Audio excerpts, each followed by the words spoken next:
Kasblarning ichida tengi yo'g'imsan, jannat makon o'lkamning tayanch tog'isan.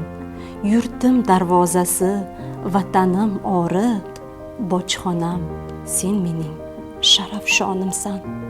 Agar senga munosib xotin bo'larsam, yurtim kelajagi uchun xizmat qilolsam, cheksiz sadoqatim isbot etolsam, doim baxtiyorman, faxrim bojxonam.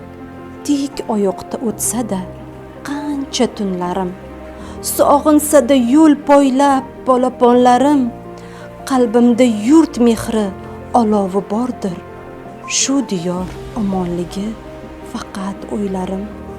Bo'laylik vatanning zo'r qalqonlari, bizmiz-ku shu yurtning chin ustunlari. Ona xalq ishonchi eng oliy qanot, oqlaylik xalqimning bor ishonchlari.